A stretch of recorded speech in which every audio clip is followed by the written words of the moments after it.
Hoje eu estou aqui para conversar com você sobre o processo do auxílio-doença na Justiça Federal. Se você tem interesse nesse vídeo, fica nele.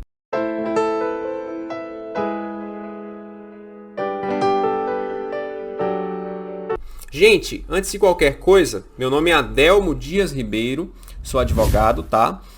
Gostaria de pedir nesse momento para que você se inscrevesse no canal, para que curtisse o vídeo e para que envie esse vídeo no grupo da família, tá? Esse vídeo pode ser útil a outras pessoas e você vai estar ajudando o canal compartilhando esse conteúdo. Muitas pessoas têm dúvidas sobre a tramitação dos processos judiciais. Nem todos os advogados são didáticos, né?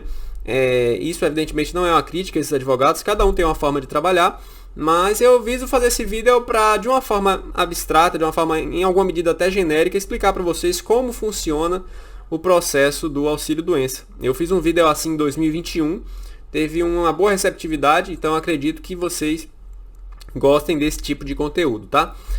E como é que começa, né? Vamos simular uma situação aqui, você fica doente no trabalho e você vai para o INSS, né?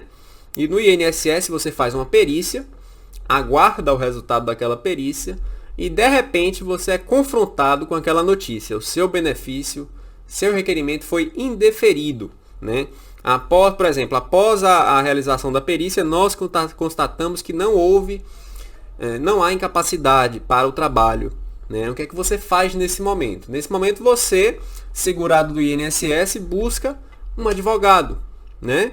E o advogado vai lhe dar um auxílio nessa questão da solicitação do benefício, ajuizando, geralmente na Justiça Federal, uma ação judicial, tá? Então, quando você tem uma negativa do INSS nas ações de auxílio-doença, geralmente o advogado vai colher a sua negativa e ajuizar uma ação judicial, tá? E nessa ação judicial, ele vai relatar todo o histórico de sua doença, vai falar como essa doença lhe atingiu, né? E vai dizer que o INSS indevidamente negou o seu benefício. Beleza, doutor, eu entendi, né?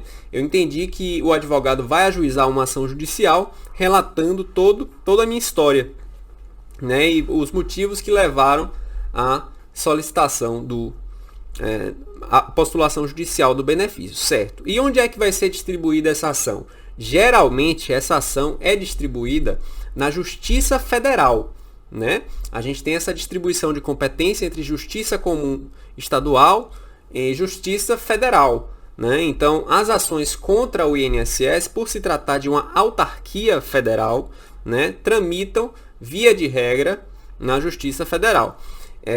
E geralmente também nos juizados especiais federais, né, que são até mais rápidos do que a Justiça Comum Federal. E como é que vai ser, doutor, esse procedimento, né, esse procedimento do auxílio-doença, da solicitação judicial do auxílio-doença?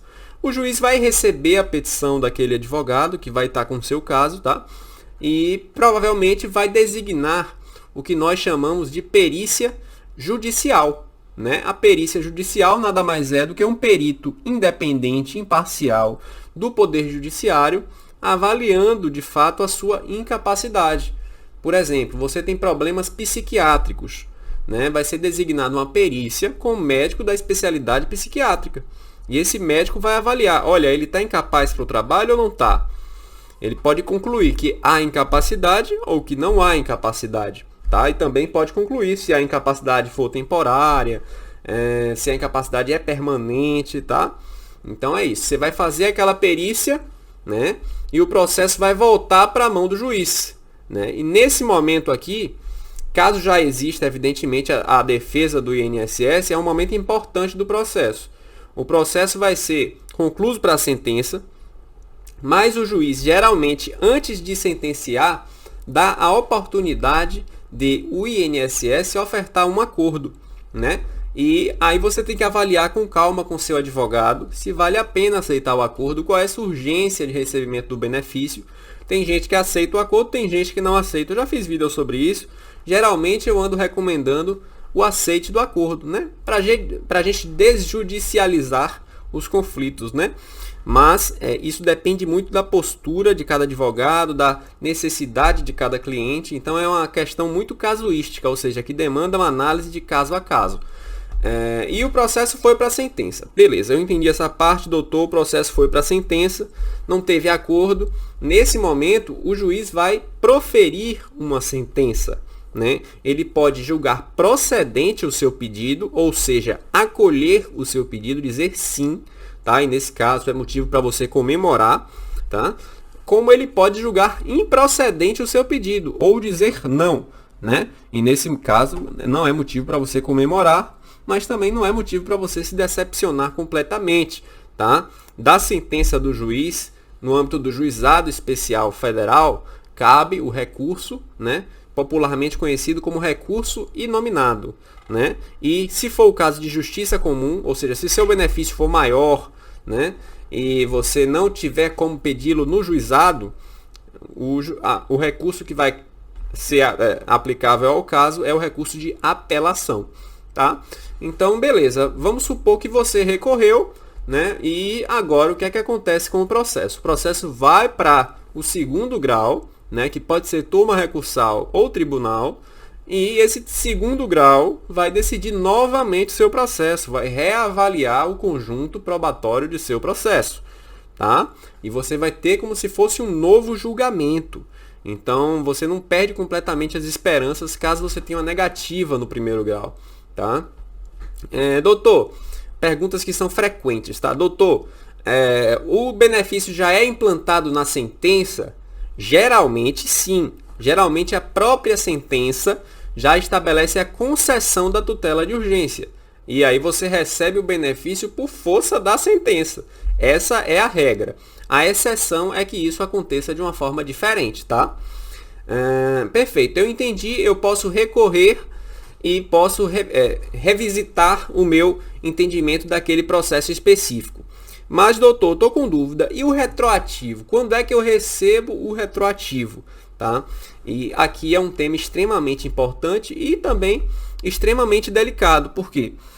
O retroativo na justiça, de uma forma geral, é pago por meio das requisições de pequeno valor, em caso de juizado, ou do precatório. Como geralmente as pessoas estão postulando benefícios pequenos, geralmente esses valores são pagos por RPV, ou requisição de pequeno valor. Tá? Isso só acontece, pessoal, em duas hipóteses. Ou quando você celebra o acordo com o INSS, ou quando você esgota toda a discussão em seu processo, ou seja, todos os recursos já foram julgados e seu advogado vai apresentar o cumprimento de sentença. Tá?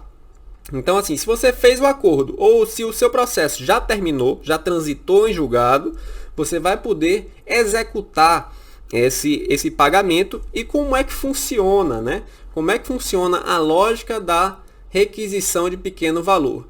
O juiz da vara do primeiro grau, ele vai expedir um ofício, né? Uma espécie de ofício para o presidente do tribunal relacionado, geralmente o Tribunal Regional Federal. E esse presidente do tribunal vai ordenar o pagamento de sua condenação pelo INSS. E o INSS vai ter um prazo de 60 dias para efetuar o depósito. Então, assim, isso é um procedimento de RPV. Doutor, e depois que o INSS paga, depois desses 60 dias, você pode ir no banco, você mesmo, e sacar os valores, tá? Geralmente, esses dados podem ser consultados no site do tribunal. Então, assim, as RPVs geralmente são públicas.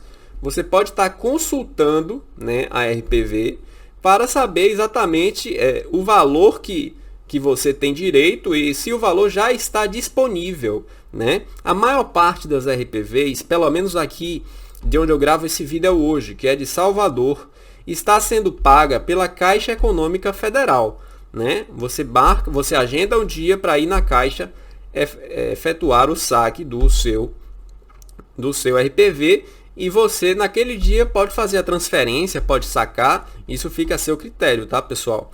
Então, é isso. Você passou por todo o processo, você venceu o processo, você conseguiu eliminar na sentença e você já esperou seu processo acabar, né? E agora você tem a oportunidade de sacar a sua RPV. E depois que você saca a sua RPV, e paga o advogado, obviamente, né, o seu processo termina, né? E isso não significa que seus problemas com o INSS terminaram, né? Eu já venho tratando aqui no canal que existem algumas causas que fazem com que seu benefício não possa mais ser cessado, mas geralmente o seu benefício pode ser cessado pelo INSS e você tende a voltar para o Poder Judiciário e o movimento é circular. Por isso que é importante que você tenha um profissional de confiança, né, em quem você possa entregar os seus problemas previdenciários. Gente, é isso. Esse é o vídeo de 2022 do processo do auxílio-doença. Eu espero que eu tenha ajudado vocês, tá? E se vocês tiverem qualquer dúvida, façam a pergunta no comentário. Um grande abraço e tchau, tchau.